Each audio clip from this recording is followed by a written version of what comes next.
Chapter 21. During the reign of David, there was a famine for 3 successive years. So David sought the face of the Lord. The Lord said, "It is on account of Saul and his blood-stained house.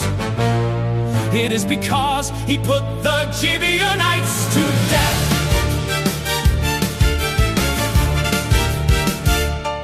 The Gibeonites were not part of Israel, but were survivors of the Amorites. The Israelites had sworn to spare them, but Saul, in his zeal for Israel and Judah, had tried to annihilate them. David summoned the Gibeonites and spoke to them. David asked the Gibeonites, "What shall I do for you? How shall I make atonement so that you will bless the Lord's inheritance?" The Gibeonites answered him, "We have no right to demand silver or gold from Saul or his family, nor do we have the right to put anyone in Israel to death." "What do you want me to do for you?"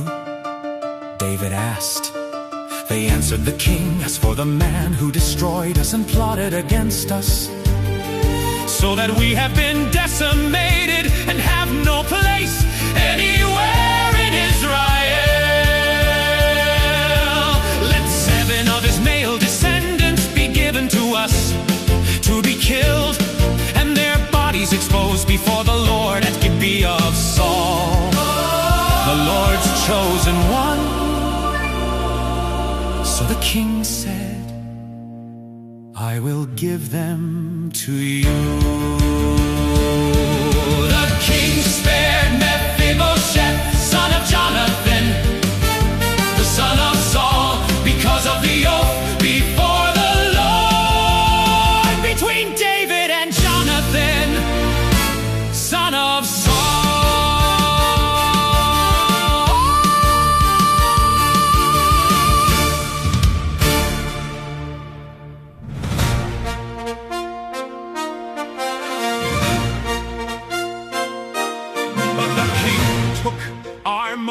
And Mephibosheth, the 2 sons of Aiah's daughter Rizpah, whom she had borne to Saul, along with the 5 sons of Saul's daughter Merab, whom she had borne to Adriel, son of Barzillai, the Maholathite.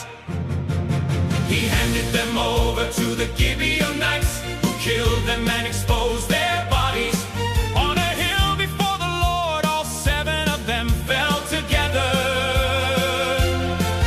They were put to death during the first days of the harvest, just as the barley harvest was beginning. Rizpah, daughter of Aiah, took sackcloth and spread it out for herself on a rock from the beginning of the harvest until the rain poured down from the heavens on the bodies. She did not let the birds touch them by day or the wild animals by night. When David was told what Aiah's daughter Rizpah, Saul's concubine, had done, he went and took the bones of Saul and his son Jonathan from the citizens of Jabesh Gilead.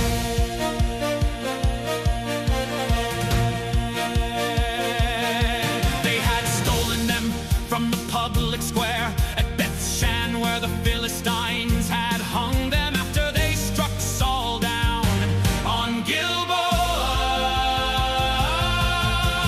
David brought the bones of Saul and his son Jonathan from there, and the bones of those who had been killed and exposed were gathered up. They buried the bones of Saul and his son Jonathan in the tomb of Saul's father Kish at Selah in Benjamin, and did everything the king commanded. After that, God answered prayer.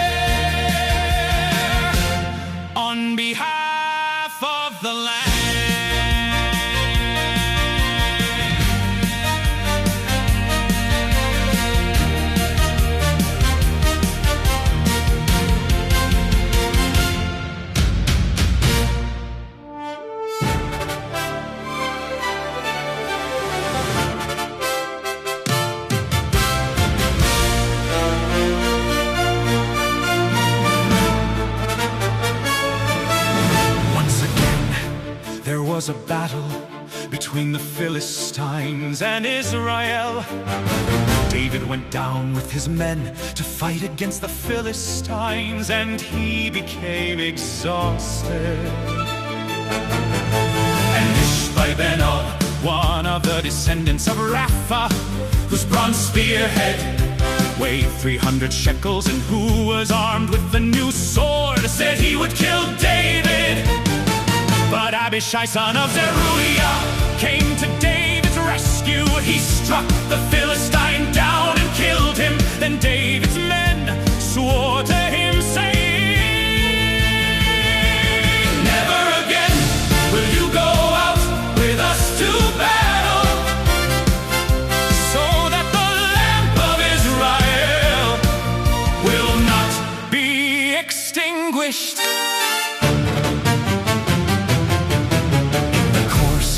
There was another battle with the Philistines at Gob. At that time Sibbecai the Hushathite killed Saph, one of the descendants of Rapha. In another battle with the Philistines at Gob, Elhanan son of Jair the Bethlehemite killed the brother of Goliath the Gittite,